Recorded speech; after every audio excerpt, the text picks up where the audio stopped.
رحم اللہ من قرأ الفاتحہ.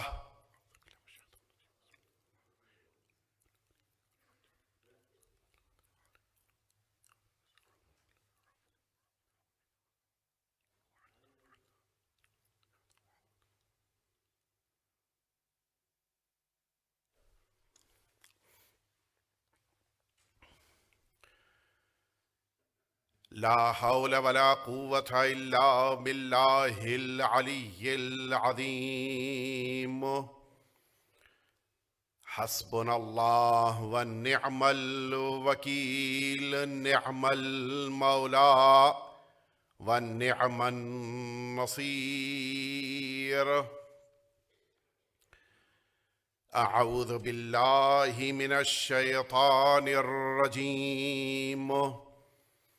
بسم اللہ الرحمن الرحیم.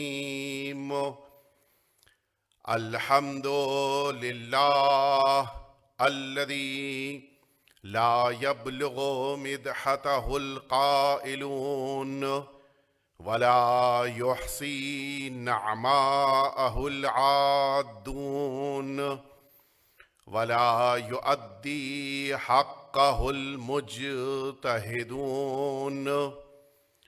ثم الصلاة والسلام والتحية والإكرام على سيد الأنبياء والمرسلين سيدنا ومولانا أبي القاسم محمد. اللهم صل على محمد صلى الله عليه وعلى أهل بيته الأطيبين الأنجبين الذين أذهب الله عنهم الرجس وطهرهم تطهيرا. اللهم صل على محمد. لا سيما الإمام المبين بقية الله في الأرضين. أرواحنا وأرواح العالمين لتراب مقدمه الفداء واللعنة الدائمة الباقية على أعدائهم أجمعين. أما بعد فقد قال الله الحكيم في كتابه المبين ولله الأسماء الحسنى فادعوه بها. ایک دفعہ مل جل کے آپ سبھی ہزار صلوات بھیج دیجئے.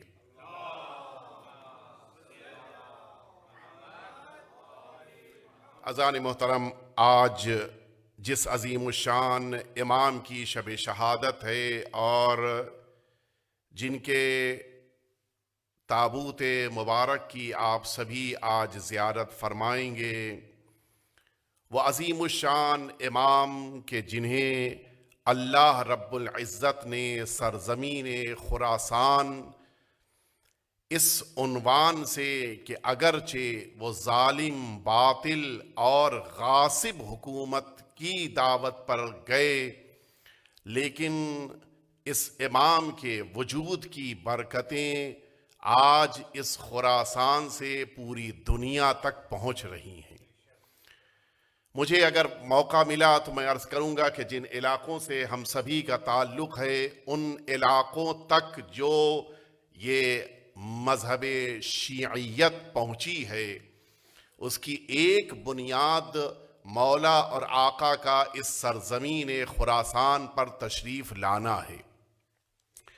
لیکن اپنے مقدماتی بحث کو آپ کے سامنے عرض کرتے ہوئے میں یہ بات بیان کرنا چاہتا ہوں کہ اللہ رب العزت نے اسی سورہ اعراف کی آیت نمبر 180 میں تمام بندوں کو ایک عمل کی طرف دعوت دی ہے. اللہ بندوں سے یہ تمنا، یہ آرزو اور یہ بات کہہ رہا ہے کہ تم سبھی اللہ کو پکارو، اللہ کو آواز دو. لیکن کس طرح سے؟ وَلِلَّهِ الْأَسْمَاءُ الْحُسْنَى، اللہ کے بڑے اچھے اچھے پیارے پیارے نام ہیں، فَادْعُوهُ بِهَا، ان پیارے پیارے ناموں، اچھے اچھے ناموں کے ذریعے سے اللہ کو پکارو، اللہ کو آواز دو۔ خدا کو سب سے زیادہ یہی پسند ہے کہ بندہ اس کی بارگاہ میں بیٹھ کر اس سے طلب کرے۔ دوسروں کے سامنے ہاتھ پھیلانے کے بجائے اللہ چاہتا ہے کہ اس کی بارگاہ میں بیٹھ کر طلب کرو، اس سے مانگو، اس سے اپنے دل کی بات کہو، وہ تمہاری رگے جاں سے تم سے زیادہ قریب ہے، چاہتا ہے کہ تم کہو، چاہتا ہے کہ تم مانگو، چاہتا ہے کہ تم مطالبہ کرو تاکہ تمہارے مطالبے کے مطابق تمہیں عطا کیا جائے۔ یہ اللہ کو پسند ہے، اور اللہ اس چیز کی بڑی تاکید قرآن مجید میں مسلسل بار بار اس کے سلسلے میں اپنے بندوں کو آواز دے رہا ہے۔ اور ہماری زندگیوں کا ایک اہم ترین پڑاؤ اور اہم ترین ہم سب کی زندگیوں کا موڑ یہی ہونا چاہیے کہ اپنی مشکلات میں گھر جب جائیں تو اپنے پروردگار کو اس طرح سے آواز دیں کہ لگے واقعاً جس پروردگار کی ہم نے بندگی اور عبادت اور اطاعت کی ہے، آج اسی پروردگار سے ہم کچھ مانگ رہے ہیں۔ دنیا میں جب بھی کسی کے سامنے انسان ہاتھ پھیلاتا ہے، معمولاً سامنے والا دے بھی دے تو کم از کم مانگنے والے کی عزت ضرور چلی جاتی ہے، لیکن ایک اکیلی بارگاہ اللہ کی ہے، اس بارگاہ میں ہاتھ پھیلاؤ، مانگو، اللہ دیتا بھی ہے، عزت بھی بچا لیتا ہے۔ یہ ایک اللہ کی بارگاہ ہے، یہ منفرد بارگاہ ہے، جہاں مانگنے پر انسان کی آبرو نہیں جاتی، جہاں طلب کرنے پر انسان کو ایسا محسوس نہیں ہوتا کہ میں کچھ دے کر حاصل کر رہا ہوں، بلکہ یہ وہ بارگاہ ہے جہاں مانگنے والے کی زبان کو بھی اللہ محفوظ رکھتا ہے۔ لہٰذا ہر شخص کی ذمہ داری اپنے پروردگار کی بارگاہ میں آنا، مانگنا، گڑ گڑانا، طلب کرنا، یہ انسانی خصوصیات میں ہونا چاہیے۔ لیکن اب یہیں سے میں آپ کی توجہ چاہوں گا، اللہ نے اپنے ناموں کا ذکر کیا ہے، لیکن زندگی کی ہر مشکل میں انسان کے لیے اللہ کا خاص نام ذہن میں آ جائے، یہ بڑا مشکل کام ہے۔ جیسی مشکل ویسا اللہ کا نام ذہن میں آ جائے، یہ مشکل کام ہے۔ میرے پروردگار، اس کا کوئی آسان طریقہ، اس کا کوئی آسان نسخہ ہمارے پاس ہونا چاہیے تاکہ ہم اللہ رب العزت کی بارگاہ میں جب پہنچیں تو ان ناموں کو وسیلہ بنا کر اپنی باتوں کو اللہ کی بارگاہ تک پہنچا سکیں۔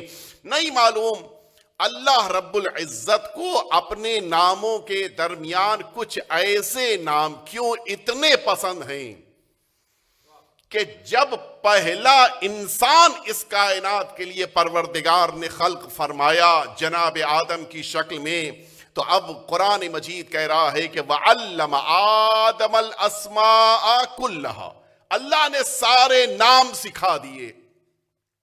ہونا تو یہی چاہیے تھا کہ جن پیارے پیارے ناموں کا اللہ نے قرآن میں ذکر کیا ہے کہ ان ناموں سے اللہ کو پکارو، انہی ناموں کو جناب آدم کو سکھا دیا جاتا، لیکن اللہ نے جن ناموں کو جناب آدم کو سکھایا وہ نام اللہ کے ناموں کے درمیان کچھ اس طرح سے ہیں کہ نام تو اللہ کے ہیں لیکن عطا کیا ہے اللہ نے اپنے خاص بندوں کو۔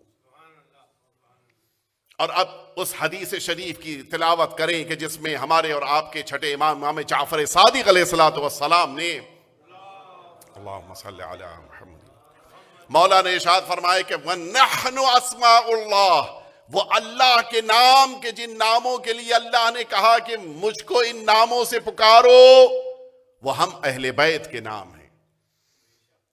ہمارے ذریعے سے اللہ کو پکارو، ہمارے نام اپنی زبان پہ لے کے آؤ۔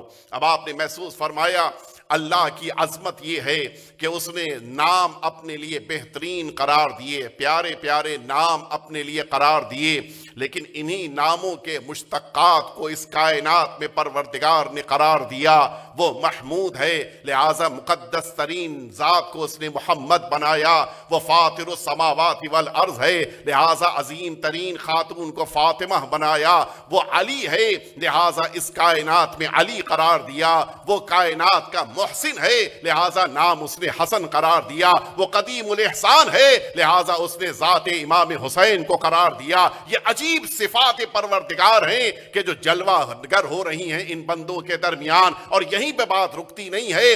اگر تمہیں اللہ کی بارگاہ میں سر بسجود ہونا ہے تو آؤ سجاد کی بارگاہ میں آؤ، اگر علم کو لینا ہے تو اس کی بارگاہ میں آؤ کہ جو علم کو شکافتہ کرنے والے امام باقر ہیں، اگر تمہیں صداقت چاہیے ہے جعفر صادق کی بارگاہ میں آؤ، اگر تمہیں غصے کو پی جانے والی ذات کو سمجھنا ہے تو امام کاظم کی بارگاہ میں آؤ، اگر رضایت پروردگار چاہیے ہے تو امام رضا کی بارگاہ میں آؤ، اگر تقوی پروردگار کو سمجھنا ہے امام محمد تقی کی بارگاہ میں آؤ، اگر نقاوت کا جلوہ چاہیے ہے امام علی نقی کی بارگاہ میں آؤ، اگر تمہیں ہیبت چاہیے ہے امام عسکری کی بارگاہ میں آؤ، اور اگر غیبت الہی کو سمجھنا ہے تو آخری امام کی بارگاہ میں آ جاؤ۔ ایک دفعہ مل جل کے صلوات بھیج دیں آپ حضرات۔ لیکن ایک اللہ نے انفرادیت رکھی ہے، سرکار رسالت مآب کا نام اللہ نے اپنے نام سے مشتق کیا، وہ محمود تھا، انہیں محمد بنایا۔ سید عالمیان کا نام اپنی ذات سے مشتق کیا، وہ فاطر تھا، انہیں فاطمہ بنایا۔ اپنی ذات سے نام مشتق کیا، وہ محسن تھا، حسن بنایا۔ اپنی ذات سے نام کو مشتق کیا، قدیم الاحسان ہے، لہٰذا حسین بنایا۔ لیکن ان سب کے درمیان اگر آپ غور فرمائیں، محمود کو محمد بنایا ہے، محمود ہی نام نہیں دیا، فاطر کو فاطمہ بنایا ہے، فاطر ہی نام نہیں دیا، محسن کو حسن بنایا، خود محسن نہیں بنا دیا، قدیم الاحسان کو حسین بنایا، قدیم الاحسان نام نہیں دے دیا۔ ایک ذات ان کے درمیان ہے کہ جو نام خود اللہ نے اپنے لیے انتخاب کیا تھا وہی نام اس ذات کو اللہ نے عطا کیا۔ وہ ذات سرکار امیر المؤمنین کی ہے، خود اللہ بھی علی ہے، اس ذات کو بھی علی بنایا ہے۔ ایک دفعہ مل جل کے اور صلوات بھیج دیں آپ حضرات۔ اور اب میں اپنے مرحلے تک آپ کو لے کے آ گیا۔ اللہ نے ان اہل بیت اطہار کے درمیان جن ذوات کو قرار دیا، ان ذوات میں ایک ایسی ذات کہ جن کا نام ہی رضا قرار دیا۔ اللہ کی رضایت چاہیے ہے تو آنا ہوگا 8ویں امام کی بارگاہ میں۔ یہ مظہر صفات و جلال پروردگار ہیں، اگر ان کی بارگاہ میں آؤ گے تمہیں اللہ کی معرفت مل جائے گی۔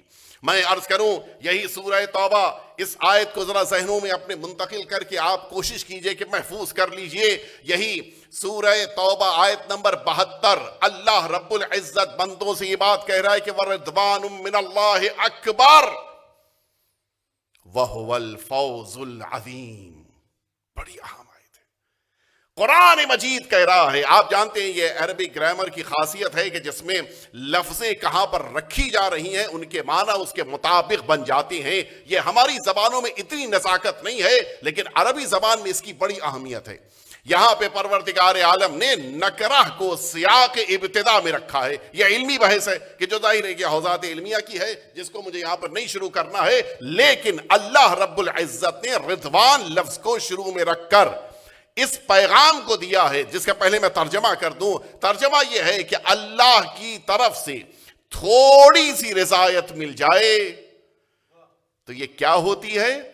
چھوٹی موٹی چیز نہیں، اکبر، سب سے بڑی نعمت پروردگار ہے۔ غور فرمایا، چھوٹی سی رضایت اگر اللہ کسی کو دے دیتا ہے تو یہ بندوں کے لیے اکبر ہو جاتی ہے۔ وَذَلِكَ هُوَ الْفَوْزُ الْعَظِيمُ، قرآن مجید کہہ رہا ہے کہ یہ سب سے بڑی کامیابی ہے کہ انسان کو اللہ کی رضایت مل جائے۔ آپ نے توجہ فرمائی، جب کسی بندے کو پروردگار تھوڑی سی رضایت دے دے تو یہ اس کے لیے اکبر ہے، اور جس ذات کو مجسم رضا بنا دے، اب آپ انصاف سے بتائیں کہ ان کا درجہ کیا ہوگا۔ مکمل رضایت پروردگار جس ذات کی کے پاس موجود ہو اس کا درجہ کیا ہوگا. تھوڑی سی رضایت، رضوان من اللہ، اللہ کی بارگاہ سے تھوڑی سی رضایت. اور اب یہیں پر ایک جملہ میں آپ کے ذہنوں کے حوالے کرنا چاہ رہا ہوں. پنجتن پاک کے درمیان البتہ پانچوں شخصیتوں سے مناسبت ہے، لیکن میں 3 کا ذکر کرنا چاہ رہا ہوں کہ ہمارے 8ویں امام کی جو شباہت ہے وہ ان اہل بیت اطہار کے درمیان سرکار رسالت مآب سے بھی ہے، سرکار امیر المؤمنین سے بھی ہے، اور جناب سیدہ سے بھی ہے. یہ 3 مناسبتیں میں عرض کر کے اپنے اگلے مرحلے تک آپ کو لے کے آ جاؤں گا. وہ مناسبت جو سرکار امیر المؤمنین سے ہے وہ یہی رضایت ہے. کائنات کی واحد ذات کہ جنہیں پروردگار نے اپنی رضایت کو یوں ہی نہیں دیا بلکہ پروردگار نے کچھ خریدا اور مقابل میں رضایت دیا. وَمِنَ النَّاسِ مَن يَشْرِي نَفْسَهُ ابْتِغَاءَ مَرْضَاتِ اللَّهِ. قرآن مجید کہہ رہا ہے کہ وہ کہ جو بندوں کے درمیان اپنے نفس کو اللہ کی بارگاہ میں فروخت کرے اور مقابل میں اللہ کی رضایت کو لے لے. یہ مرضات اللہ ہے، یہ عربی گرامر کی نزاکت ہے. یہاں پہ اس کا ترجمہ یہ ہوگا کہ تمام رضایت پروردگار، یعنی اللہ نے اپنی رضایت میں سے کچھ بچایا نہیں بلکہ پوری رضایت اس ذات کو عطا کر دیا جو ایک شب بستر پیغمبر پہ آرام کر رہا ہے. آپ نے توجہ فرمائی، ادھر امیر المؤمنین بستر پیغمبر پہ سوئے اور ادھر اللہ نے اپنی رضایت امیر المؤمنین کے حوالے کر دیا. اے میرے پروردگار، تو نے مرضات اللہ کہا ہے، یعنی ساری رضایت تو نے امیر المؤمنین کے حوالے کیا ہے، اس میں سے کچھ بچا کے نہیں رکھا. کچھ تھوڑی بہت تو رضایت بچا لی ہوتی. شاید آواز قدرت آئی کہ لین دین کا ایک اصول ہوتا ہے، لین دین اور خرید و فروخت کا ایک قانون ہوتا ہے. وہ قانون یہ ہوتا ہے جتنا مال آئے گا اس کے مقابل اتنی رقم جائے گی، جتنی رقم دی جائے گی اتنا مال دیا جائے گا، جتنا ادھر سے آئے گا اتنا ہی ادھر سے دیا جائے گا. اگر علی نے اپنے نفس سے کچھ بچایا ہوتا تو خدا بھی اپنی رضایت سے کچھ بچا کے عطا کرتا. نہ ادھر نفس سے کچھ بچایا، نہ اللہ نے اپنی رضایت سے کچھ بچایا. آپ نے توجہ فرمائی، یہ وہ شباہت ہے جو اللہ نے 8ویں امام سے امیر المؤمنین کو دی ہے. اللہ نے اپنی رضایت مکمل طور پہ امیر المؤمنین کو دیا اور اس رضایت کا مظہر امیر المؤمنین کے 8ویں بیٹے کو قرار دیا. دنیا جس کو پسند کرتی ہے اس کے لیے پہلی تمنا یہی کرتی ہے کہ پروردگار تو اس سے راضی ہو جا، جس کو آپ اپنی زبان میں، عربی زبان میں کہتے ہیں رضی اللہ تعالی عنہ، رضی اللہ تعالی عنہ. جہاں کسی بھی شخص کو پسند کیا اس شخص کے لیے یہی جملہ لکھ دیا جاتا ہے رضی اللہ تعالی عنہ کہ اللہ اس سے راضی ہو جائے. لیکن یہ بندہ بھول گیا کہ اللہ نے اپنی رضایت کو اپنے ان نیک بندوں کے حوالے کیا ہے جنہیں اہل بیت کا رتبہ اور درجہ دیا ہے. اب اگر رضایت پروردگار معلوم کرنا ہے تو آؤ دیکھو علی راضی ہے یا نہیں راضی ہیں، آؤ دیکھو 8ویں امام راضی ہے یا نہیں راضی ہیں. رضی اللہ کہنے سے اللہ راضی نہیں ہوتا جب تک علی و علی رضا نہ راضی ہو جائیں.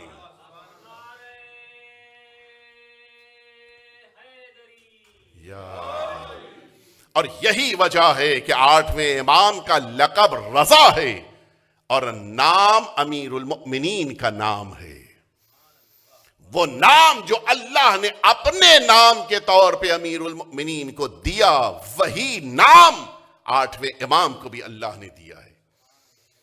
آپ توجہ فرمائیں، یہ ہے وہ شباہت جو سرکار امام رضا کی امیر المؤمنین سے ہے. اور اب آئیے میں آپ کو لے کے چلوں رسول اللہ سے کیا شباہت ہے. اور یہ بڑا اہم نقطہ ہے کہ جس کی طرف ہم سب کی توجہ ہونی چاہیے. اور یہی وہ برکت ہے کہ جس کے لیے میں نے ذکر کیا کہ ہمارے ہندوستان، پاکستان، بنگلہ دیش، ان سارے علاقوں میں یہ 8ویں امام کی برکتیں دنیا والوں نے آج تک دیکھی ہیں. میں عرض کروں گا آپ کی خدمت میں، ایک دفعہ مل جل کے صلوات بھیجیں، تھوڑا سا آگے سمٹ آئیے آپ حضرات.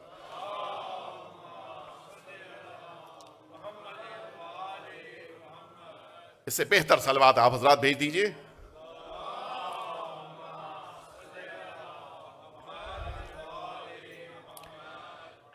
دو معصوم ہیں اہل بیت اطہار کے درمیان کہ جن دو معصومین پر دشمنوں نے ایک الزام لگایا تھا، اور وہ دو معصوم پیغمبر اکرم اور آپ کے 8ویں جانشین ہیں۔ یہ دو معصوم ہیں کہ جن کے ساتھ جو الزام دشمنوں نے لگایا وہ مشترک ہے، ایک ہے۔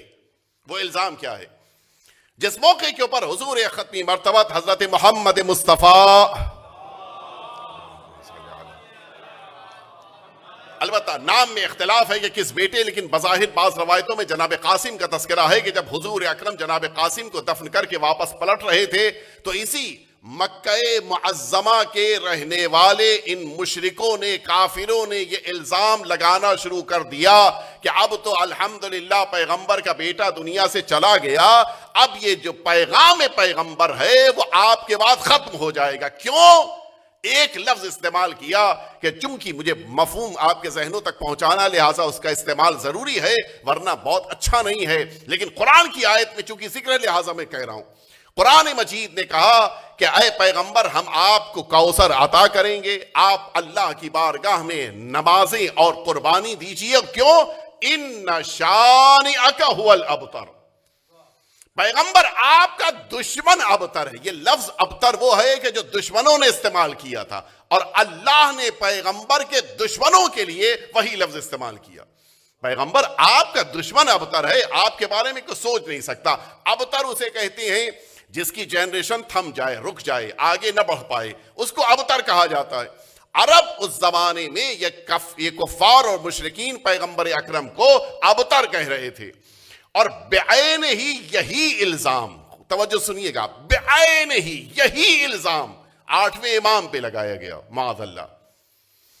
42 سال کی عمر مبارک ہو چکی، اس لیے کہ 43 ایئرز کے تھے ہمارے 8ویں امام کے جب آپ کے گھر میں 9ویں امام کی ولادت ہوئی ہے۔ آپ کے گھر میں بیٹا نہیں ہے، سارے مسلمان، میں آج چکی موقع نہیں ہے، وقت میرے پاس نہیں ہے، اور یوں بھی یہ ذکر ہوتا ہے 9ویں امام کی ولادت یا شہادت کے موقع پر، لہٰذا اس موقع پہ عرض کرنے کا بیان ہے، لیکن صرف اشارتاً کہہ دوں کہ 10 ایسے گروہ تھے جو 8ویں امام پر یہ الزام لگا رہے تھے کہ معاذ اللہ یہ ابتر ہیں، ان کی جنریشن یہیں پر رک گئی۔ آپ نے غور فرمایا؟ دو معصوم ہیں کہ جن پر یہ الزام لگا کہ ان کی جنریشن آگے نہیں بڑھنے والی، اور مولا فرماتے تھے نہیں ابھی ٹھہر جاؤ، ابھی اللہ کا ارادہ نہیں ہوا ہے، لہٰذا میرے گھر میں میرا وارث نہیں آیا ہے۔ اور پھر جب سن 43 مولا کی عمر مبارک 43 سال کی ہو گئی تو 9ویں امام دنیا میں تشریف لائے، اور اس کے بعد کے مراحل کے لوگوں نے کیا اعتراضات کیا، کیا گفتگو، اس میں مجھے نہیں جانا ہے۔ اللہ نے ان دو شخصیتوں کے دشمنوں کو ابتر بنایا، اور ان دو شخصیتوں، ان دو معصومین کی نسل کو دنیا کے گوشے گوشے تک پہنچایا۔ آج کائنات کا کوئی ایسا گوشہ نہیں ہے کہ جہاں پر نسل پیغمبر نہ موجود ہو، اور آج سب سے زیادہ سادات اگر دکھائی دیں گے آپ کو تو رضوی سادات دکھائی دیں گے، شاید آپ کا بھی مشاہدہ ہوگا، سب سے زیادہ سادات اکرام رضوی ہیں۔ کیوں؟ اللہ نے یہ پیغام امت کو دیا کہ جن دو معصومین کو تم نے ابتر کہہ کر یہ سوچا کہ ان کی نسل ٹھہر جائے گی، لوگوں کے کہنے سے نسل نہیں رکتی ہے، جب ارادہ پروردگار ہوتا ہے تو پھر نسل کائنات میں باقی رہتی ہے۔ لوگوں نے پیغمبر کو ابتر کہا، پیغمبر کی نسل کائنات کے گوشے گوشے تک پہنچی، لوگوں نے 8ویں امام کو ابتر کہا، اور 8ویں امام کی نسل آج کائنات میں ہر طرف پائی جا رہی ہے۔ یہ عجیب بات ہے، جنہوں نے ابتر کہا تھا آج ان کی نسل کہیں نہیں دکھائی دے رہی ہے۔ آج ان دو معصومین کی نسل کائنات میں گوشے گوشے میں پہنچی ہے، اور اب یہیں سے وہ جو کل وعدہ کیا تھا آج میں پورا کیے دیتا ہوں۔ وجہ یہی ہے کہ 9ویں امام نے یہ تمنا ظاہر کی کہ ہماری ساری نسل کو، ہم سب کو ابن الرضا کہا جائے۔ نتیجہ یہ ہوا کہ چونکہ آپ جانتے ہیں کہ 8ویں امام کے صرف ایک بیٹے ہیں، وہ 9ویں امام ہیں، اور پھر 9ویں امام کی نسل دنیا میں جب پھیلی تو ان سب کو ابن الرضا کہا گیا۔ نتیجہ یہ ہے کہ 9ویں امام کی اولاد کو بھی رضوی لکھا گیا۔ توجہ فرمائی آپ نے، یہ انتظام پروردگار ہے۔ رضوی ان لوگوں کو لکھا گیا کہ جو 9ویں امام کی اولاد، حتیٰ 10ویں امام کی اولاد، 11ویں امام کے خاندان کے افراد، ان سب کو ابن الرضا کہا گیا۔ شاید ہمارے ہندوستان سے متعلق بعض برادران نے وہ سنا ہوگا کہ پنجاب میں ایک قبر کا انکشاف ہوا تھا تقریباً کچھ آج 12-14 سال پہلے، کہ جس قبر کے اوپر ابن الرضا لکھا تھا۔ یہ ابن الرضا یہ 9ویں امام کی نسل کے چوتھے بیٹے ہیں، لیکن انہیں بھی ابن الرضا لکھا گیا۔ آج وہ قبر بڑی عالیشان ہے، باقاعدہ وہاں کے اوپر لوگ جمع ہوتے ہیں، مجالس عزا منعقد ہوتی ہیں، سارے مؤمنین جمع ہوتے ہیں، اور تعجب یہ ہے کہ مؤمنین تو مؤمنین، اس علاقے کے سارے پنجابی اور سارے وہ افراد کہ جن کا کوئی تعلق اسلام سے نہیں ہے، جن کا تعلق پنجابی مذہب سے ہے، جو سکھ مذہب کے ہیں، وہ بھی اس مزار پہ آتے ہیں۔ یہ جو ابن الرضا کے عنوان سے قبر کا انکشاف ہوا تھا، یہ ہمارے 9ویں امام کی نسل میں ہے، لیکن ان سب کو ابن الرضا کہا گیا۔ اور اب میں اس بات کی طرف آپ کو متوجہ کرانا چاہتا ہوں کہ یہ ساری برکتیں، چونکہ میں نے تاریخ لکھی ہے، ہند و پاک میں آنے والے سادات اکرام کے زمانے سے آئے ہیں اور آج کہاں کہاں تک پھیلے، میں نے وہ پوری تاریخ مرتب کی، اس لیے میں یہ جملہ عرض کر رہا ہوں۔ سب سے زیادہ جو ہندوستان، ظاہر ہے کہ یہ 2 ملک تھے کہ جو 3 بلکہ ملک آپس میں ایک ساتھ تھے، یہ پورا ملک ہند کہلاتا تھا، سندھ کہلاتا تھا۔ سب سے پہلا جو نسل پیغمبر کا انسان سرزمین ہندوستان میں آیا، وہ اسی گجرات سے داخل ہوئے تھے، ہمارے چھٹے امام کے بیٹے تھے، کہ جو واپس گئے تھے، اور ان کی نسل یعنی ان کا پوتا آج بھی ان کی قبر مبارک وہاں پر موجود ہے اور بڑی عالی شان ہے۔ اور اسی بنا پہ شاید ایک وجہ یہ ہے کہ ہندوستان کا یہ وہ علاقہ کہ جس علاقہ میں سب سے پہلے یہ تشریف لائے تھے، اور اسی بنا پر یہ وہ علاقہ ہے کہ جس علاقے میں 6 امامی یعنی 6 امام کے ماننے والے زیادہ ہیں، چونکہ انہوں نے وہاں تک چھٹے امام ہی کا ذکر تھا، چھٹے امام کا ذکر کیا، اور وہاں اس کی بنا پر وہ 2 بھائی تھے کہ جن 2 بھائیوں کو پھر اسلام بتایا، اور پھر نتیجہ یہ ہوا کہ یہ وہی جنریشن آگے بڑھی، اور پھر نتیجے میں یہ سب اہل بیت اطہار کے ماننے والے 6 امام تک قرار پائے۔ وہ ایک تفصیلی بحث ہے، اس میں مجھے نہیں جانا ہے، لیکن ان کے بعد سلسلہ رک گیا۔ ان کے بعد جو سلسلہ شروع ہوا ہے ہندوستان، پاکستان، افغانستان، حتیٰ بنگلہ دیش، یہ سارے علاقوں میں جتنے بھی سادات گئے ہیں، یہ سب 8ویں امام کے خراسان آنے کے بعد آئے ہیں۔ متوجہ ہوئے؟ اسی بنا پر یہ افراد مثلاً 7ویں امام کی اولاد میں، 8ویں امام کی اولاد میں، 9ویں امام کی اولاد میں، 10ویں، یہ سب آئے ہیں 8ویں امام کے خراسان تشریف لے آنے کے بعد۔ اور اسی بنا پر آپ اگر محسوس کریں، ان علاقوں میں سب سے زیادہ جو اسلام کی روشنی پھیلی وہ ان علاقوں میں ہے۔ سب سے زیادہ یہ سادات اکرام گئے اور پھر انہوں نے اسلام کو پھیلایا، صحیح اسلام کو۔ البتہ ان کے علاوہ بھی بہت سے افراد گئے کہ جنہوں نے باقاعدہ زور زبردستی کے ذریعے سے بھی لوگوں کو مسلمان بنایا، لیکن ان کی میں بات نہیں کر رہا ہوں، میں ان لوگوں کی بات کر رہا ہوں کہ جو صحیح اسلام لے کر آئے، اور پھر یہ روشنی چاروں طرف پھیلی، اسلام اور اہل بیت اطہار کے چاہنے والوں کا جلوہ ان علاقوں میں دکھائی دیا۔ تو مجھے یہ جملہ کہنے دیجئے کہ یہ 8ویں امام کے خراسان آنے کی برکت ہے کہ آج ہم سب شیعت سے وابستہ ہیں۔ آج ہماری جو خاندانی طور پر شیعیت باقی ہے وہ اسی بنا پر ہے، امام کے وجود کی برکت تھی۔ اس سرزمین خراسان پہ امام تشریف لائے، اور پھر یہ روشنی، یہ جو اجالا پھیلنا شروع ہوا، ہر طرف لوگ آتے تھے امام کے پاس۔ حتیٰ روایتوں میں ہے کہ خود ہندوستان سے بھی لوگ جاتے تھے، ملاقات کرتے تھے، گفتگو کرتے تھے، دین لیتے تھے اور واپس آتے تھے۔ میں عرض کروں یہ وہ شباہت ہے جو حضور اکرم سے ہے، ہمارے 8ویں امام کی، اور ایک اور شباہت ہے جو جناب سید عالمیان سے ہے۔ وہ شباہت کیا ہے؟ جناب سید عالمیان کے لیے حضور ختمی مرتبت صلی اللہ علیہ وآلہ وسلم کا اللہم صلی علی وہ مشہور جملہ جو آپ نے یقیناً سنا ہے کہ فاطمہ بضعۃ منی، فاطمہ میرا ٹکڑا ہے۔ یہ حدیث شریف حضور اکرم نے جہاں جناب سیدہ کے لیے فرمائی ہے، بعین ہی یہی لفظ ہے کہ جو 8ویں امام کے لیے فرمایا ہے۔ حضور اکرم نے، وہ بھی اس زمانے میں جبکہ حضور اکرم کے بعد 188 کے آس پاس مولا دنیا میں تشریف لائے ہیں، 150 سال کے بعد دنیا میں تشریف لائے ہیں ہمارے 8ویں امام، کافی عرصے کے بعد. اور حضور اکرم نے کیا فرمایا تھا؟ سَتُدْفَنُ بَضْعَةٌ مِّنِّي بِخُرَاسَان، میرا ایک ٹکڑا، بضعہ یہی ٹکڑا، اسی خراسان میں دفن ہوگا.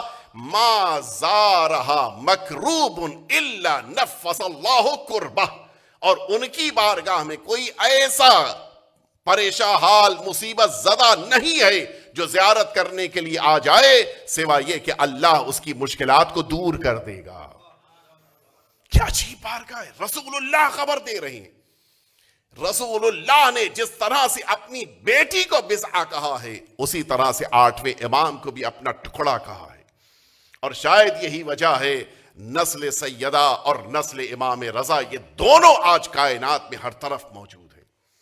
میں آپ کو لے کے چلوں، اللہ رب العزت نے رسول اللہ اور 8ویں امام کے درمیان جو مشترکات رکھے ہیں، ان میں سے ایک مشترک یہی چیز ہے. وہ کیا ہے؟ دونوں کی حدیثوں کو اگر آپ جمع کیجئے تو جو وزن رسول اللہ کی حدیثوں کا ہے وہی انداز اور وہی وزن 8ویں امام کا بھی ہے. آپ کہیں گے یہ تو سارے معصومین کا ہے، اس لیے کہ سب ایک نور کا ٹکڑا ہے. نہیں، خاص طور سے میں 8ویں امام کا اس لیے ذکر کر رہا ہوں کہ زمانہ کافی آگے بڑھ چکا تھا، حتیٰ جگہ تبدیل ہو گئی تھی. میں یہ ایک بات کیوں کہہ رہا ہوں؟ دیکھیے، قرآن مجید نے ایک دعویٰ کیا ہے. میں جلدی سے اپنی بات کو مکمل کرنا چاہتا ہوں، ایک مرحلے تک آپ کو لے کے آنا ہے. قرآن مجید نے اپنے اس کتاب الہی ہونے کے سلسلے میں ایک دعویٰ کیا ہے. اگر آپ کو شاید ذہن میں ہو، میں نے 7 محرم کو بھی اس کی طرف اشارہ کیا تھا. آج اس بات کو میں مکمل کر رہا ہوں. 7 محرم کی جو مجلس اس بارگاہ میں نے پڑھی تھی، اللہ نے دعویٰ کیا کہ افلا یتدبرون القرآن، کیا قرآن کے بارے میں نہیں غور کرتے؟ ولو کان من عند غیر اللہ لوجدوا فیہ اختلافا کثیرا، اگر یہ کتاب اللہ کی طرف سے نہ آئی ہوتی تو اس میں بڑے اختلاف ہوتے. قرآن کا دعویٰ یہ ہے کہ اختلاف مل جائے گا تو یہ اللہ کی کتاب نہیں ہوگی، اور اگر اختلاف نہیں ملا تو اس کے معنی کہ اللہ کی کتاب ہے. ہم نے دیکھا کہ یہ معصومین بھی اللہ کی بارگاہ سے آئے ہیں، نہ قرآن میں اختلاف نہ معصومین میں اختلاف. اور قرآن کے سلسلے میں اختلاف کا نہ ہونا اس بات کی علامت کی اللہ کی بارگاہ سے آئی. معصومین کے درمیان اختلاف کا نہ ہونا اس بات کی علامت کی انہیں اللہ نے بھیجا ہے. دیکھیے، اختلاف کب ہوتا ہے؟ جب کوئی بات لمبے پیریڈ کی، مثال کے طور کے اوپر ایک خطیب ہے، مثلا 1 سال تک کہیں پہ اگر رہے گا تو ممکن ہے کہ جو شروع میں بات کہی ہو سال کے آخر میں بات اس کی کچھ بدل جائے، لفظیں بدل جائیں. قرآن مجید 23 سال میں نازل ہوا. پہلی آیت کو آخری آیت سے ملا لیجئے، کوئی اختلاف نہیں. کبھی کبھی اختلاف اس بنا پر ہوتا ہے کہ جگہ چینج ہو جائے. کوئی بات آپ سے مثلا ملبورن میں کہی، وہی بات مثلا کراچی میں کہی، الگ الگ بات ہو گئی. قرآن مجید مدینے میں بھی آیا، مکے میں بھی آیا، جگہ چینج ہوئی لیکن کوئی اثر نہیں. قرآن مجید کبھی کبھی اس بنا پر بھی اختلاف ہوتا ہے کہ لمبی بات ہے، 6000 آیتوں سے زیادہ قرآن میں آیتیں ہیں لیکن کوئی اختلاف نہیں. توجہ فرمائی. لیکن 23 سال کے درمیان جو قرآن آیا اس کو اللہ نے اس لیے قرآن کہا کہ اس میں کوئی اختلاف نہیں. زمانہ الگ، جگہ الگ الگ، آیتوں کی تعداد بھی کثیر.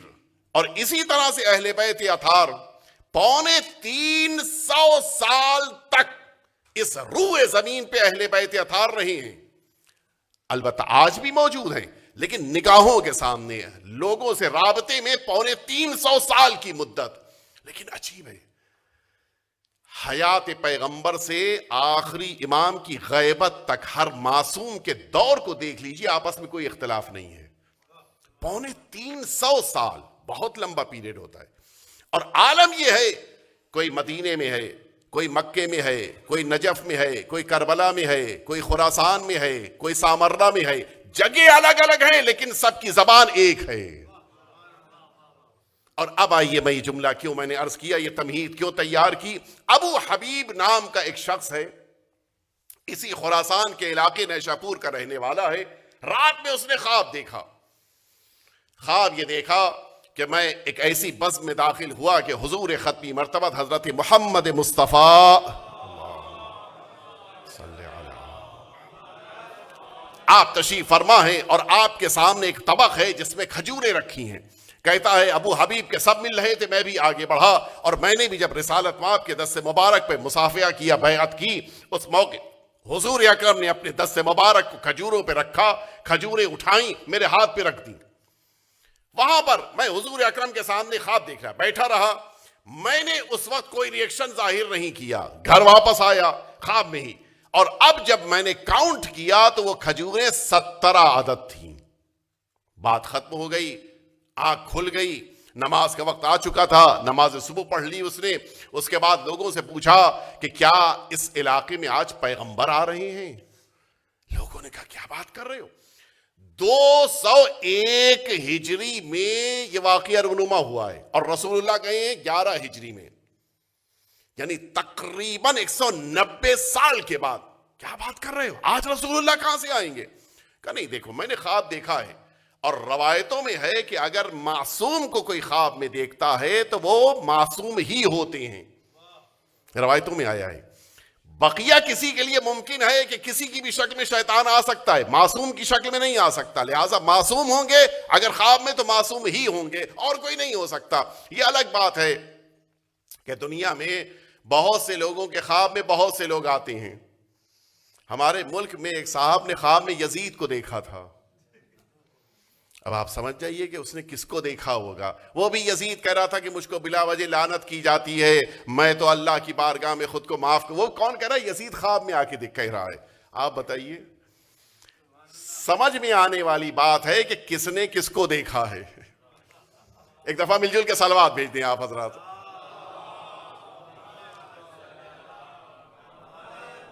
ابو حبیب میں نے رسول اللہ کو دیکھا ہے. رسول اللہ ضرور آئیں گے. کہ نہیں آ سکتے, 190 سال ہو چکے ہیں. کہ کچھ بھی ہو جائے, اگر میں نے دیکھا ہے تو یا کوئی رسول آ رہے ہیں یا کوئی ایسا آ رہا ہے جو ہو بہو رسول کے جیسا ہے. لوگوں نے کہا یہ صحیح کہہ رہے ہو تم, اس لیے کہ جانشین پیغمبر آ رہے ہیں. کون؟ کہا ہمارے 8ویں امام, امام علی رضا علیہ السلام. مدینہ طیبہ سے قافلہ نکل چکا ہے, آج خراسان کے لیے جاتے وقت نیشا پور میں رکیں گے. کہاں یہ وارث پیغمبر ہے. دوپہر کا وقت آیا, مولا کا کاروان سرزمین نیشا پور پہنچا. یہ بھی ابو حبیب بھی موجود ہے ان لوگوں کے درمیان کہ جو مولا کی زیارت کر رہے ہیں. مولا رکے, اپنے دست مبارک سے زمین کی طرف اشارہ کیا, چشمہ جاری ہوا. وہ آج بھی موجود ہے, وہ چشمہ آج بھی موجود ہے. مولا نے وضو فرمایا, نماز کا اقامہ ہوا. اس کے بعد امام جب تشریف فرما ہوئے, اب ابو حبیب آگے بڑھے کہ میں مولا سے ملنے جا رہا ہوں. دیکھا اسی انداز میں مصلی پہ تشریف فرما ہے جیسے خواب میں رسول اللہ کو دیکھا تھا, اور اسی انداز میں سامنے طبق رکھا ہوا ہے کہ جس طرح سے خواب میں دیکھا تھا رسول اللہ کے سامنے وہ طبق سینی رکھی تھی, اور اس میں بھی کھجوریں ہیں. مولا نے ابو حبیب کی طرف دیکھا اور نگاہیں ہٹائی نہیں. ابو حبیب کی نظریں جھکی ہوئی ہیں, مولا کی نظریں ہٹی نہیں ہیں. میرے اس لفظ پہ توجہ دیجئے کہ میں کیا کہہ رہا ہوں. مولا نے کھجور کو دیکھا نہیں, کھجوروں پہ صرف ہاتھ رکھا, کھجوریں اٹھائیں. ابو حبیب نے ہاتھ بڑھایا, مولا نے اس کے ہاتھ پر وہ کھجوریں رکھ دیں. مولا نے کاؤنٹ نہیں کیا. نگاہ ظاہر کہ انسان کاؤنٹ کرنے کے لیے نگاہوں کو اس تک لے کر جاتا ہے. امام نے دیکھا بھی نہیں, امام کے دست مبارک میں وہ کھجوریں آئیں. ارادہ امام اسے کہتے ہیں. امام نے کھجوریں اٹھائیں, ابو حبیب کے ہاتھ پر رکھیں. ابو حبیب کہتا ہے کہ میں نے خواب میں تو گھر جا کے کاؤنٹ کیا تھا, یہاں میں نے فوراً امام کے سامنے ہی شمار کرنا شروع کر دیا. اب جو میں شمار کرتا ہوا وہاں تک پہنچا, آخری کھجور تک, تو اب یہ پتا چلا نہ ایک کم ہے نہ ایک زیادہ ہے, 17 کھجوریں ہیں. اور اب جملہ سنیے, بڑا مارکت العارہ جملہ. ابو حبیب نے کہا کہ مولا کچھ اضافہ فرما دیجئے, 17 سے بڑھا دیجئے. جواب میں 8ویں امام فرماتے ہیں اگر میرے جد نے 17 سے زیادہ دیا ہوتا تو میں بھی بڑھا دیتا. صلوات بھیج دے محمد وآل محمد پہ.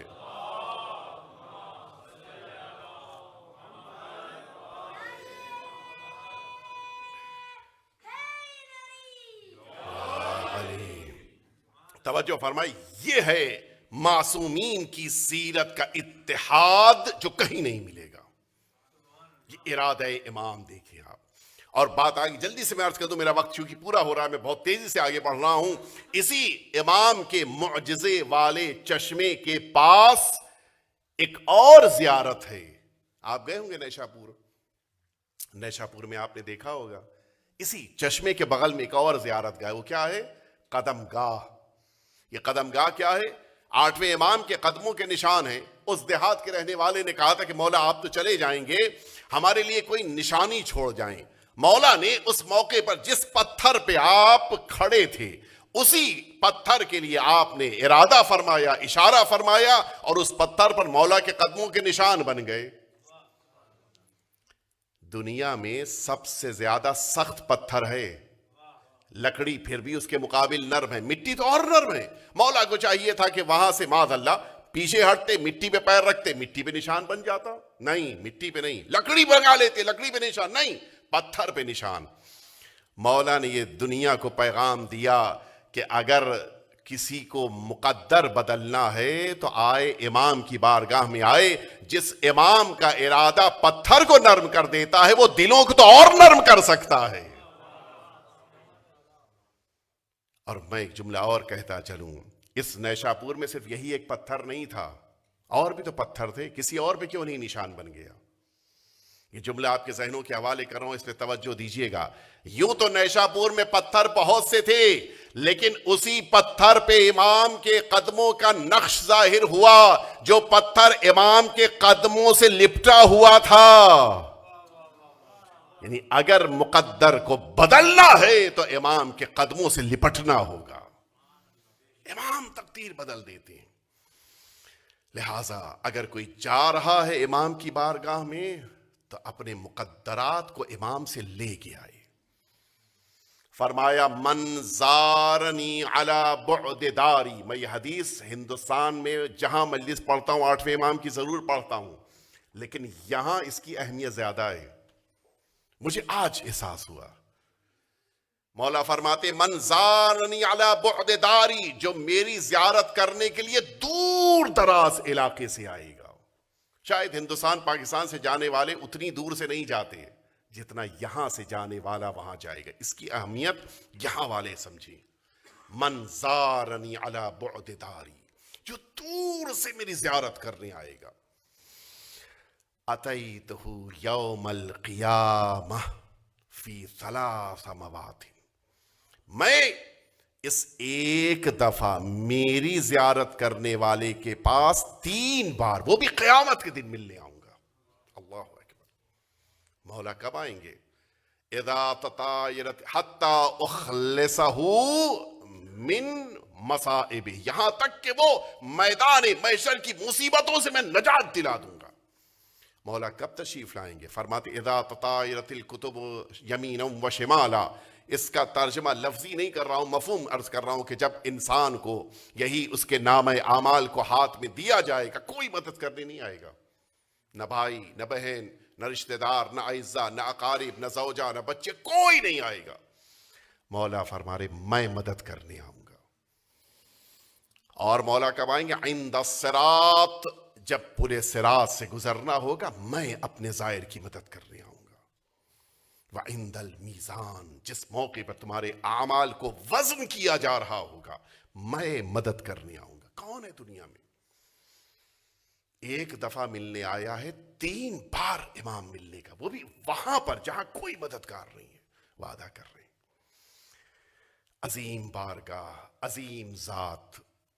ہم سبھی کو دعا کرنی ظاہر ہے کہ آج مصائب کے بعد تابوت مبارک برآمد ہوگا، مصائب کے بعد دعا کا موقع نہیں ہوگا. اسی موقع پر دعا کیجئے کہ پروردگار ہم سبھی کو 8ویں امام کی با معرفت زیارت عطا فرمائے.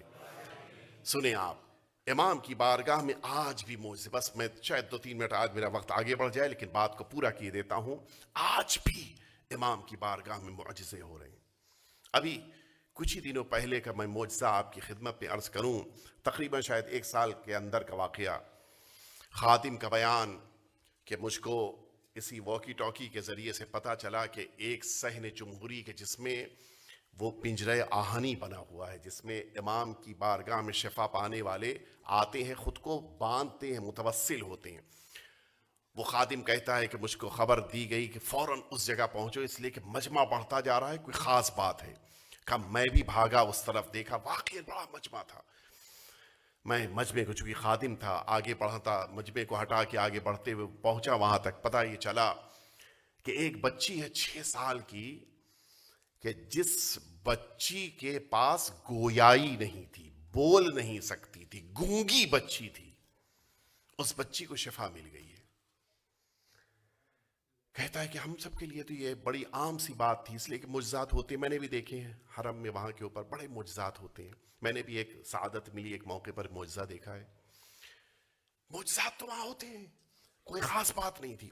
کہا ہم سارے خادم جتنے بقیہ تھے سب نے اس کو گھیرا، اس لیے کہ مجمع اس بچی کے لیے آگے بڑھ رہا تھا اس کا کپڑا لینے کے لیے۔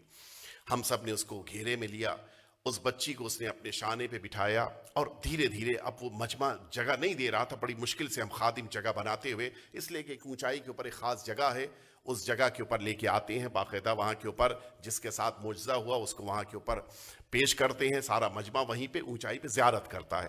ہم کو سب کو اس کو لے کے جانا تھا، کہ اس بچی کے باپ کو ہم سب لے کے آگے بڑھ رہے تھے، اور اس کا عالم یہ تھا، اچھا ہر ایک چاہے گا کہ اپنی بچی کو بچائے، کوشش کرے، اپنے شانے پہ بٹھائے ہوئے ہے، اور کوشش یہ کر رہا تھا کہ جیسے ہی آگے بڑھتے تھے گھوم کے امام کی زری کی طرف رخ کر لیتا تھا۔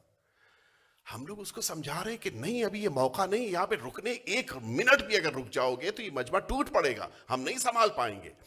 بہت سمجھا رہے، اور بار بار گھوم کے رو رہا ہے، وہ امام کی طرف رخ کرتا تھا، زری کی طرف، رونے لگتا تھا۔ عجیب عالم تھا اس کا، ہم لوگ تو کچھ سمجھ نہیں پا رہے تھے کہ یہ کیوں رو رہا ہے۔ کہا بڑی مشکلوں سے اس کو لے کے ہم لوگ پہنچے اس جگہ کے اوپر جہاں کے اوپر باقاعدہ پورا ایونٹ لکھا جاتا ہے، دستخط لی جاتی ہے کہ تمہارے ساتھ کیا ہوا، تمہاری رپورٹس کیا تھیں، کیا بیماری تھی۔ کہا وہیں پہ ٹھہرا ہوا، اندر آنے کو تیار نہیں اس حجرے میں، مولا کی زری کی طرف دیکھ کے روئے جا رہا ہے، مسلسل روئے جا رہا ہے۔ ہم لوگ اچھا اب ظاہر ہے کہ اب وہ سیف ایریا میں آ چکے تھے، اب مجمع کا خطرہ نہیں تھا۔ ہم نے کہتا یہ خادم کہ ہم نے اس سے آگے بڑھ کے پوچھا کیا بات ہے، کیوں اتنی بری تھا، تمہیں تو شفا مل گئی بچی کو، اب کیوں پریشان ہو؟ کہتا ہے کہ پریشانی اس بچی کے لیے نہیں ہے، بلکہ اس بات سے پریشان ہوں کہ یہ بچی جڑواں ہے، ٹوئنز ہے، اور سیم سچویشن اس کی سگی چھوٹی بہن کے لیے بھی ہے، بالکل اسی طرح سے گونگی ہے۔ کہ پھر رو کیوں رہے ہو؟ کہ میں وائف ہسبینڈ نے آپس میں وقت بانٹ لیا تھا، رات میں وہ رکتی تھی صبح تک، اور صبح سے لے کے رات تک میں اس بچی کو لے کے رکتا تھا، وہ آتی تھی اس بچی کو لے کے رکتی تھی۔ کہ اس بچی کو تو شفا مل گئی ہے، میں اگر اس کو لے کے جاؤں گا اپنی اس دوسری بہن کے پاس، جب جائے گی تو دوسری بہن کیا سوچے گی، میں کیا جواب دوں گا، اپنی وائف سے کیا کہوں گا؟ کہ میں یہ سوچ کے رو رہا ہوں کہ مولا مجھے پتا ہوتا تو میں دونوں بیٹیوں کو لے کے آتا۔ کہتا ہے یہ خادم کہ ہم لوگوں نے اس کو سمجھایا کیوں پریشان ہوتے ہو، جو امام ایک بیٹی کو شفا دیتے ہیں آئندہ لے کے آنا، اس کو بھی مولا شفا دیں گے۔ کہ یہ ساری باتیں اس کو ذرا سے ڈھارس بندھائی، ہم لوگوں نے لے کے آئے، اس سے دستخط لیا، اوپر لے کے گئے، زیارت کرائی لوگوں نے، مجمع نے زیارت کی، پھر پیچھے کے دروازے سے ہم لوگ لے کے باہر نکلے۔ ہم لوگ کا اپنا پروٹوکول ہوتا ہے، ایسے موقع پر ہم لوگ ایسے زائر کو جس کے ساتھ معجزہ ہو جائے اس کو اگر گھر ہے تو گھر تک پہنچاتے ہیں، اگر مسافر خانے میں رہتا ہے یا ہوٹل میں وہاں تک پہنچاتے ہیں۔ کہا ہم لوگ نے اپنی حرم کی گاڑی میں اس کو بٹھایا، لے کے چلے، پوچھا کہاں ہے تمہارا مسافر خانہ، وہاں تک لے کے آئے۔ اب جو اس مسافر خانے کے محلے میں ایریا میں داخل ہوئے تو پتہ یہ چلا کہ مجمع ہے جو ٹوٹا پڑا ہے۔ ہم لوگ سمجھے کہ شاید ہو سکتا ہے کہ خبر مل گئی ہو کہ بچی کو شفا مل گئی ہے، ہو سکتا ہے کہ فون ہو گیا ہو، لہٰذا مجمع جمع ہو گیا ہے، اب تو اور الرٹ ہو کے لے کے جانا ہے کہ مجمع کہیں اس بچی سے تبرک لینے کے لیے کہیں اس کو نقصان نہ پہنچائے۔ کہ ہم لوگ بڑی احتیاط کے ساتھ، بڑے اس کو حفاظت کے ساتھ لے کے اس مسافر خانے میں اندر داخل ہوئے۔ اب جو داخل ہوئے تو دیکھا کہ وہ ماں کہ جس کو یہ مسافر خانے میں چھوڑ کے آیا تھا وہ اپنی دوسری بچی کے ساتھ موجود ہے، اور لوگ اس دوسری بچی کے تبرک کو لینا چاہ رہے ہیں۔ کیا ہو گیا؟ سنیں گے آپ امام کتنے رؤوف ہیں، امام کتنے کریم ہے، کوئی محسوس کر سکتا ہے؟ جس وقت امام نے حرم میں موجود اس بڑی بیٹی کو، جو ٹوینز تھی، وقت کی وجہ سے بڑی چھوٹی تھی، جس وقت اس بڑی بیٹی کو امام نے حرم میں شفا دی تھی، اسی وقت مسافر خانے میں موجود اس کی چھوٹی بہن کو بھی امام نے شفا عطا کی تھی۔ اتنی محبت کرنے والا ہے کوئی دنیا میں؟ اپنے زائرین سے اتنی محبت۔ کہتا ہے یہ خادم کہ ابھی تک تو وہ بچی کا باپ تھا کہ جو امام کے حرم کی طرف رخ کر کے رو رہا تھا، کہ ہم لوگوں کے دل بھر آئے، ہم نے امام کی زری کی طرف رخ کر کے رونا شروع کر دیا، مولا آپ اتنے کریم ہیں، مولا آپ اتنے رؤوف ہیں، ہم احساس بھی نہیں کر سکتے کہ میرے امام ہم سے کتنی محبت کرتے ہیں۔ آج اسی معصوم کا گریہ کرنا ہے، اسی امام کا پرسہ دینا ہے۔ اے سیدہ، آپ کی بارگاہ میں کس کا پرسہ پیش کریں؟ ابھی عاشور کے دن شہدائے کربلا کا پرسہ دیا، کچھ دن اور گزرے ہم نے چوتھے امام کا پرسہ آپ کی بارگاہ میں پیش کیا۔ سیدہ، کچھ دن اور گزرے ہم نے جناب سکینہ کا پرسہ دیا۔ شہزادی، اب تو چہلم کا پرسہ دینا تھا۔ بی بی، اب آپ کی بارگاہ میں 8ویں امام کا پرسہ پیش کرنے کے لیے آئے ہیں۔ اے بی بی، وہ امام کے جس امام کی محبتیں تمام شیعوں کے لیے، جن کا لقب ہی رؤوف ہے، بی بی اس امام کا ہم سب کی طرف سے پرسہ قبول کیجئے۔ ہاں، وہ امام اس خراسان میں اس انداز میں ہے، بہن موجود ہے لیکن وہ اس خراسان میں نہیں ہے، بھائی موجود ہے لیکن خراسان میں نہیں ہے۔ آپ شاید میرا جملہ متوجہ ہو گئے۔ عالم غربت میں جب انسان کو شہادت ملتی ہے تو تنہائی کا احساس پیدا ہوتا ہے۔ میں کہوں گا آقا آپ کا بھائی نہیں تھا، مولا آپ کی بہن آپ کے ساتھ موجود نہیں تھی، کم از کم اطمینان تو تھا، لیکن ہائے کربلا، جہاں پہ حسین کا بھائی تو موجود تھا لیکن اپنی جان قربان کر چکا تھا، بہن تو موجود تھی لیکن اب اسیری کے لیے آمادہ ہے، وہ بیٹی تو موجود ہے لیکن تماچے کھا رہی ہے۔ ہاں، 8ویں امام اسی خراسان میں موجود ہیں جس موقع کے اوپر مأمون نے آپ کو زہر دیا۔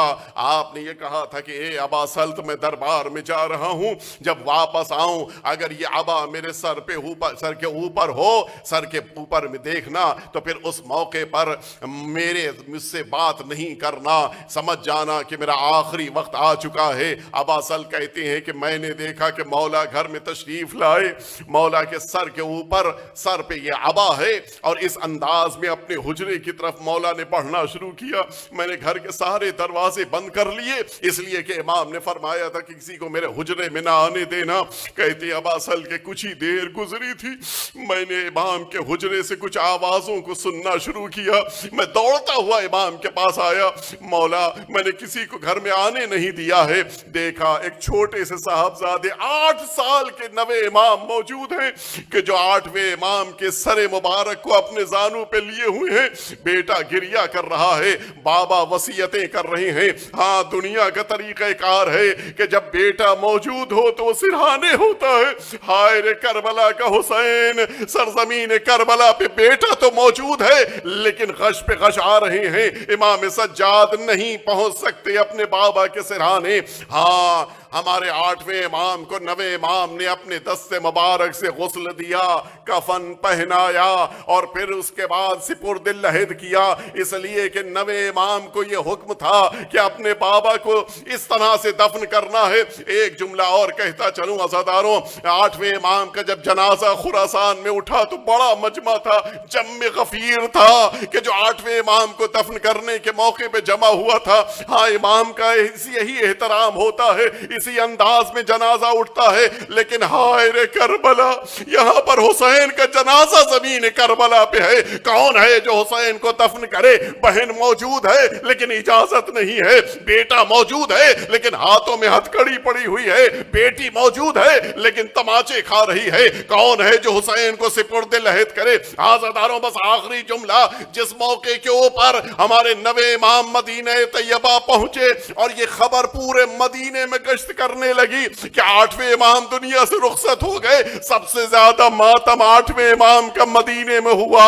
ہر گھر سے بکا کی آوازیں بلند ہو رہی تھیں، بیٹی ماتم کر رہی تھی، بہنیں ماتم کر رہی تھیں، بھائی ماتم کر رہے تھے۔ ہاں، جس کا اپنا موجود ہوتا ہے اس کے اوپر گریہ کیا جاتا ہے۔ آئے رے سیدہ، میدان کربلا میں سیدہ کا بیٹا موجود ہے، کوئی نہیں ہے جو آ کے گریہ کرے۔ اور عالم تو یہ ہے، کوئی آتا ہے تو عبا اتار لے جاتا ہے، کوئی آتا ہے سر سے عمامہ لے کے چلا جاتا ہے، کوئی آتا ہے نالین مبارک کو لے جاتا ہے۔ شاید 8ویں امام نے آواز دیا ہو، اے میرے جد مظلوم، میں آپ کی مصیبتوں کے بارے میں سوچتا ہوں، میں آنسوؤں کے بجائے خون گریہ کرنے لگتا ہوں۔